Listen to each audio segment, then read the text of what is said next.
60 साल की उम्र का व्यक्ति अगर इसको विधि से सेवन करता है लंबे समय तक, तो उसका शरीर जो है वो सुदृढ़ हो जाता है, उसकी झुर्रियाँ, सफ़ेद बाल सब रिमूव हो जाते हैं, वो बंदा 20 से 30 साल की उम्र का दिखने लगता है। ये नमस्कार, मैं वैद्यराज संजय आप सभी का स्वागत करता हूँ।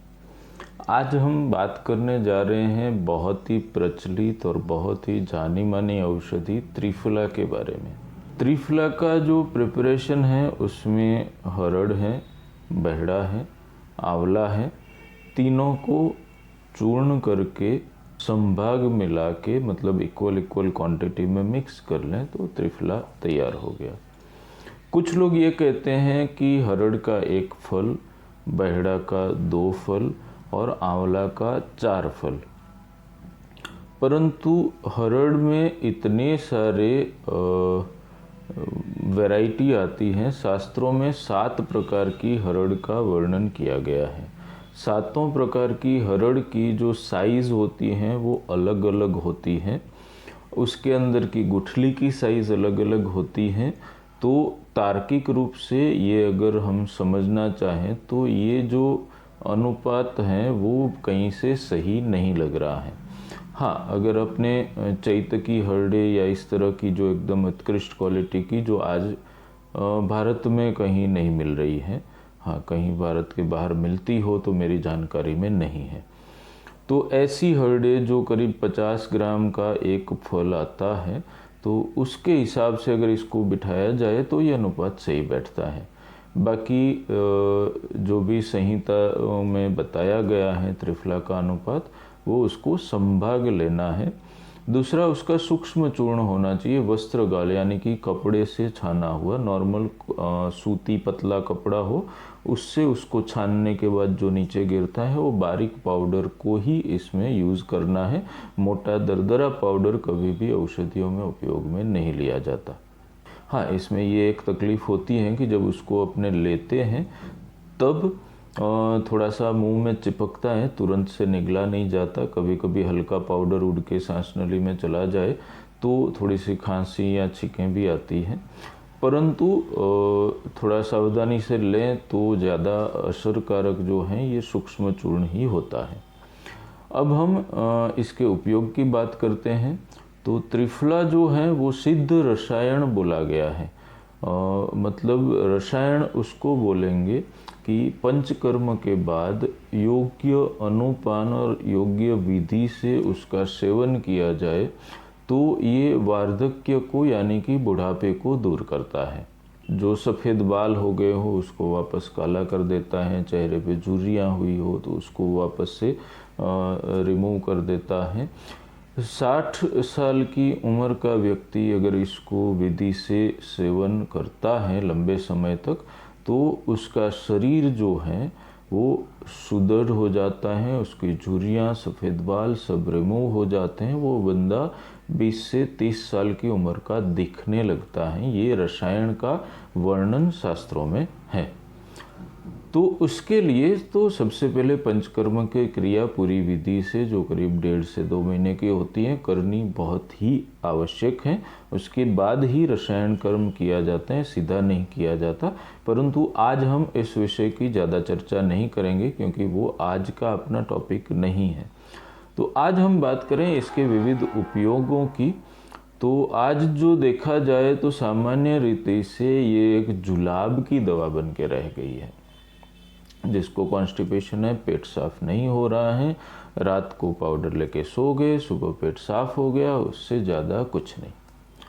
तो सबसे पहले तो मैं बता दूं कि इसमें उपयोग होने वाले तीनों की तीनों औषधियाँ जो हैं वो रुक्ष हैं, अत्यंत रुक्ष हैं। तो शरीर की चिकनाहट का ये नाश करती है। तो जिनको भी ड्राइनेस से संबंधित बीमारियां हैं, स्किन ड्राई हैं, सोराइसिस हैं, पपड़ियाँ निकल रही हैं, घुटने का या कहीं और पे घसारा लगा हुआ है, जॉइंट सूख रहा है, जिनको डिप्रेशन या उससे संबंधित बीमारियां हैं, तो ऐसे लोगों को त्रिफला का सेवन नहीं करना चाहिए। क्योंकि ये शरीर की रुक्षता को बढ़ाता है, शरीर के जो लुब्रिकेंट्स होते हैं उसका नाश करता है। तो आज मैं बात करूंगा इसकी उपयुक्त विधि क्या है कि जिससे आप इसका मैक्सिमम बेनिफिट ले सकें। तो सबसे पहले तो मैं एक बात आपको बताना चाहूँगा कि अगर आपको इसके सारे लाभ अच्छे से लेने हैं तो इसको अच्छी क्वालिटी की हरड़, बहड़ा और आंवला घर पे लाके पीस के उसको खुद बनाइए, रेडीमेड मार्केट से खरीद के मत लाइए।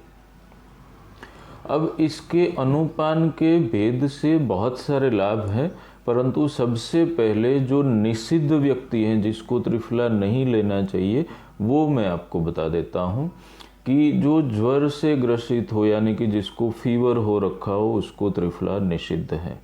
जिसको बहुत प्यास लगी हो उस इंसान को त्रिफला नहीं लेना चाहिए। जो अगले दिन भूखा रहा है उसको त्रिफला नहीं लेना चाहिए। जो बहुत थका हुआ है उसको त्रिफला का सेवन नहीं करना चाहिए। जिसने रात में पर्याप्त नींद नहीं ली है उसको त्रिफला नहीं लेना चाहिए। जिसने अत्यंत तीव्र क्रोध किया है उसको त्रिफला का सेवन नहीं करना चाहिए। जिसने तुरंत मैथुन किया है उसको त्रिफला का सेवन नहीं करना चाहिए। इतने लोगों को त्रिफला निषिद्ध बताया गया है। इस परिस्थिति में वो परिस्थिति आपके ऊपर लागू नहीं हो रही है तो आप त्रिफला ले सकते हैं। हाँ, इसके अलावा जिसका शरीर अत्यंत क्षीण है, जिसका वजन बहुत कम है, उसको भी त्रिफला नहीं लेना चाहिए। अब हम त्रिफला कैसे लेना है वो बात करते हैं। सुबह खाली पेट सूर्योदय के बाद चबा के त्रिफला खाएं और उसके बाद 3 घंटे बाद अत्यंत पौष्टिक घी युक्त भोजन पेट भर के करें तो ये एक श्रेष्ठ योग है। त्रिफला का प्रमाण इस तरह से बताया गया है कि जिसको पाचन होने में 1 प्रहर यानी कि 3 घंटे का समय लगे, यानी कि आपने अगर 7 बजे सुबह त्रिफला खाया है तो वो आपको 1-1.5 घंटे में भूख लग रही है तो वो मात्रा कम है। आपको उसको बढ़ाते बढ़ाते उतनी मात्रा लेनी है कि आपको 3 घंटे तक भूख नहीं लगे, 3 घंटे बाद भूख लगे। तो ये आपके शारीरिक अवस्था के अनुसार ये पर्याप्त मात्रा होगी। इसमें आपका 5 ग्राम भी हो सकता है, 20 ग्राम भी हो सकता है, वो आपके शारीरिक बंधारण के अनुसार सबका अलग अलग हो सकता है। ये रसायन कर्म है। और इसके बाद नॉर्मली अगर आपने सही तरीके से पर्याप्त मात्रा में भोजन लिया है तो आपको 7-8 घंटे तक भूख नहीं लगनी चाहिए। अगर बार बार भूख लग रही है मतलब आप खाना कम खा रहे हैं। दूसरी विधि सिंपल, इसको पानी के साथ ले लो, परंतु ये असर थोड़ा कम करता है। तीसरी विधि ये है कि इसमें मिश्री मिला के चबा के खा लो। चौथी विधि, इसको शहद में मिला के चाट लें। ये सब कम या ज़्यादा जो है रसायन कर्म ही करते हैं। ये सुबह एक बार त्रिफला ले लिया, जो रसायन कर्म के लिए ले रहे हैं उनको त्रिफला जब तक पूरी तरह पाचन न हो जाए, उसके बाद भूख अच्छे से नहीं लगे, तब तक कुछ भी खाना पीना नहीं है। तो इससे आपको लाभ क्या होंगे? आपके जो बाल अगर जड़ रहे हैं तो वो जड़ने बंद हो जाएंगे। बाल छोटी उम्र में सफ़ेद हो रहे हैं तो सफ़ेद होने रुक जाएंगे। और लंबे समय तक ब्रह्मचर्य के साथ इसका सेवन किया जाए तो छोटी उम्र में बाल सफ़ेद भी हुए हैं तो वो वापस काले हो सकते हैं। इससे आँखों की रोशनी बढ़ती है, शरीर का बल बढ़ता है, काम शक्ति की वृद्धि होती है, भूख बढ़ता है, पाचन क्षमता बढ़ती है, चेहरे का तेज बढ़ता है, आत्मविश्वास बढ़ता है और शरीर सुडौल होता है। अगर मेद ज़्यादा है तो मेद का बैलेंस होता है और शरीर में स्फूर्ति आती है। तो ये जो हैं ये रसायन कर्म के फायदे जो हम लोग नित्य देखते हैं वो हैं।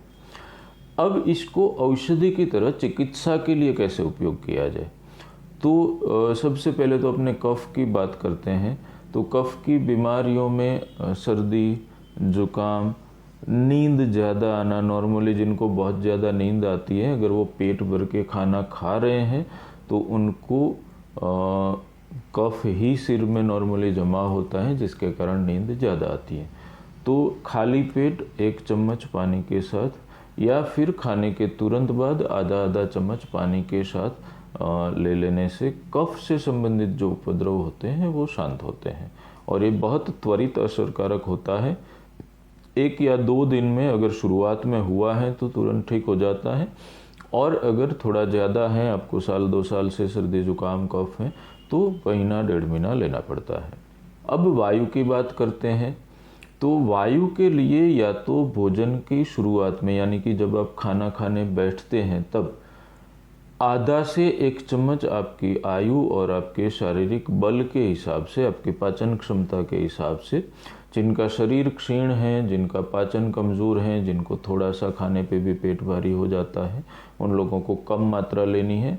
जिनका पाचन अच्छा है, जो अच्छे से पेट भर के हर समय खाना खा सकते हैं, उनको 1 चम्मच पाउडर लेना है, और उसके साथ उससे 4 गुना घी मिला के उसको चाट लेना है। खाने से पहले पहला जो आपका बाइट होगा वो ये त्रिफला घी के साथ ले लेना है। उसके ऊपर पानी नहीं पीना है, सीधी आप रोटी या स्वीट या जो भी खाते हैं उसको खा लेना है। तो वायु से संबंधित बीमारियां जो हैं, पेट का भारीपन है, डकार ज़्यादा आनी, अपान वायु जो है वो बार बार आपकी गैस छूटनी, दिमाग ज़्यादा चलता है, दिमाग कुछ ना कुछ सोचता रहता है, नेगेटिविटी बहुत ज़्यादा है, आत्मविश्वास की कमी है, वायु के कारण शरीर में अलग अलग जगह पे दर्द होता रहता है, तो इन सब में ये बहुत लाभदायक है। परंतु जो भी त्रिफला का उपयोग करना चाहते हैं उनको सबसे पहली बात मैं बता दूं कि त्रिफला जो है वो सिद्ध रसायन है, इससे बहुत तेज़ भूख लगती है, और अगर आप खाने को कंट्रोल करना चाहते हैं तो भूल से भी त्रिफला नहीं लेना, ये नुकसान करेगा, लाभ नहीं करेगा। अगर इसके साथ घी का उपयोग आप सीमित मात्रा में करने वाले हैं या नहीं करने वाले हैं तो त्रिफला बिल्कुल नहीं लेना, आपका शरीर को नुकसान होगा, लाभ कोई नहीं होगा। त्रिफला जो है खुद रुक्ष हैं, शरीर की चर्बी को घटाता है, तो आपको खुराक कंट्रोल करके चर्बी को बैलेंस करने की कोई आवश्यकता नहीं है। त्रिफला लेने के बाद पेट जितना खाना मांगता है पेट भर के आपको खाना है, ये नहीं सोचना है कि कल कितना खा रहे थे और आज कितना खा रहे हैं। दूसरी बात कि त्रिफला लेने से 1-2 जुलाब हो सकते हैं, कुछ लोगों को ज़्यादा पेट सेंसिटिव हो तो 3-4 भी हो सकते हैं। तो ये जुलाब बहुत ज़्यादा नहीं हो, ये केयर करनी है तो थोड़ी सी औषधि की मात्रा घटा देंगे, बाकी 1-2-3 जुलाब हो तब तक कोई दिक्कत नहीं है।